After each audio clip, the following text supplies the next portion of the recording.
Sandy, after that first quarter, you guys struggled on both offensive and defensive ends. What can you take from this to get you on Friday where you want to be?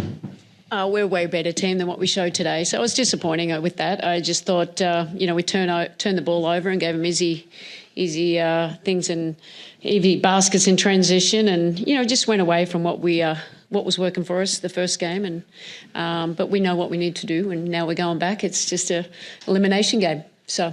That's it. We just got to prepare for that, stay confident. We're a way better team than what we showed, and that's what we'll do. We'll focus on being better. Sandy, there was quite a disparity when it came to the points in transition. I believe the Mercury had 20 to you guys had 2. I guess just why was it so hard for you all to be able to match that and get out in transition? Yeah, look, I think our turnovers led to those easy baskets in transition. So that's something, we've spoken about where we just have to have a little bit more discipline there. And, we're taking the ball out of the basket a fair bit. So that kind of slowed us in our phase to get down there. And, we just have to be better. We know we're a better team, so it's disappointing to play like that in front of our home fans, but we're still alive, so we're going to go out there and win a game in Phoenix. Sabrina, the next game could be the last of the season for this group. I guess, what do you feel like this group has to do to make sure that it isn't? Yeah, I think it's control what we can, and that's just being a better team. I think it's learning from today, and that's a huge part. We can't go out and play the same way we did and expect a different result. I think we have to go out and make the adjustments and, play like our season's on the line, because it is, and so is theirs. And I think that's, it's going to come down to who can execute, who can string together the best 40 minutes of basketball, and, hopefully that's us. Sandy, in terms of what you were able to get from Stewie tonight, what was she able to do in your view, and what were the things she wasn't able to do that you usually can take for granted from her? Look, obviously it's a very physical team.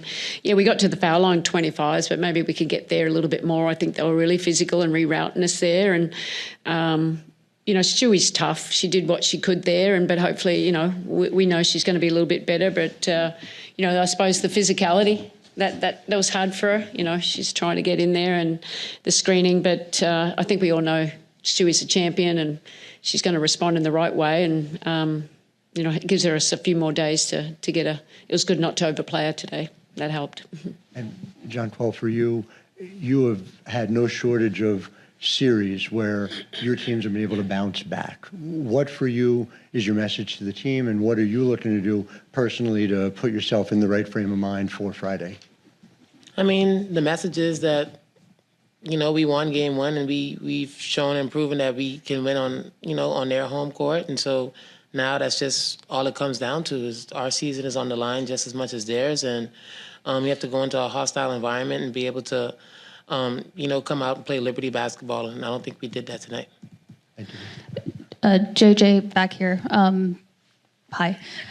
Today was kind of like a microcosm of this season, in the sense that you guys have been dealt with so many injuries and you have all this talent, but we haven't seen the full potential really. And Stewie tried her hardest, so I don't want to act like this is all on her, but I guess, how frustrating is it that you guys are on this brink of finally being able to reach your full potential, then one more speed bump comes and disrupts things? I think it's deeper than just that. Like you said, it's not just on her. I think, all of us have to kind of step our game up, our defense up, our offense up. Just looking at the stat sheet, we're such a powerful team offensively, and tonight they were able to really congest us and kind of muck things up. And I think we just have to do a better job of executing and being able to find, what the openings are and ways we can kind of exploit them on offense. But I think it's, like you said, it's not just her, it's all of us. And then Sabrina, how are you feeling? And I guess it seemed like you kind of had a rough night tonight. I'm all right. I'm never going to use anything as an excuse, so I'll be better Friday. Hi, everybody. For Sandy, Phoenix had a lot of success with their inverted pick and rolls tonight. As you guys start preparing for Friday, what's going to be something you sort of look as you and the group sort of like look for to sort of get right when it comes to defending that? Yeah, we'll watch the video. I think they, obviously they put different players in it tonight with Satu and Dewana Bonner, and we've got 2 days to prepare a little bit better for that, and with the adjustments that they made there, and execute against it better. Hey, Jonquel, also back here. You just talked about there being areas that you could potentially exploit, some gaps that you guys could hit. Where are some of those areas that you feel like you left opportunities on the table? I got to watch the film, to be honest with you. It just felt like I said before, like they were just heavily congested. Maybe we shoot our threes with a little more confidence to kind of open things up, but just right now we just need a little more time to get back into the film and watch the game again, and then try to dissect things from there. Hey, Sabrina, over here at the corner. You talked before, I mentioned that it could be the last game here at Barclays Center if you don't get business done on Friday. Just wonder if it ever crossed your mind or that it could be a long time considering that the league could go into a lockout. Just wondering if that's crossed your mind at all.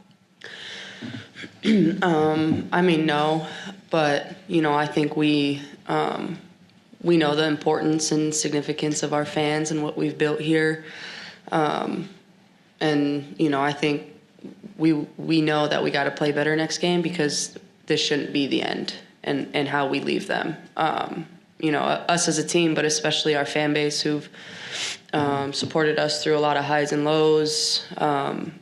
They deserve to have more games played here, and we do as well. And so, we got to go out and fight for our lives, fight for our season, and wanting to come back. But, we can't thank them enough for what they've done for us, not just this year, but year in and year out, that continue to grow. Every night's it feels like it's a sellout. They cheer us on. They stay to the end. And some nights are not our nights, but we know that we can always rely on them. Hey, sorry it didn't go your way tonight. My question will be for Coach. What kind of went right in the first quarter that you can take into Game 3, and what made it so hard to keep what went right and keep that momentum alive over the final 3 periods? Yeah, look, I thought both of these players were really good in the pick and roll action. JJ obviously spacing out and shooting the threes real quick. I thought Sabrina got downhill into the paint, got really high percentage shots, and then they just went to another level, and we didn't. We found it really hard to score in a multiple of ways. Their physicality, their congestion, everything. We just got to stay quick with our processes and not forget, when we're at our best, what it looks like. Thanks. Obviously, you guys are a resilient group, either Sabrina or JJ. What's the vibe right now among your teammates and just around the locker room? The vibe is the season isn't over. The vibe is that we got Game 1, like I said before, and now we have the opportunity to be able to go and play another game and to win another game. And so, like you said, we've been in this situations before. We have the experience, and we know what it's going to take, but there's definitely no panic. We're good. Thanks, everyone.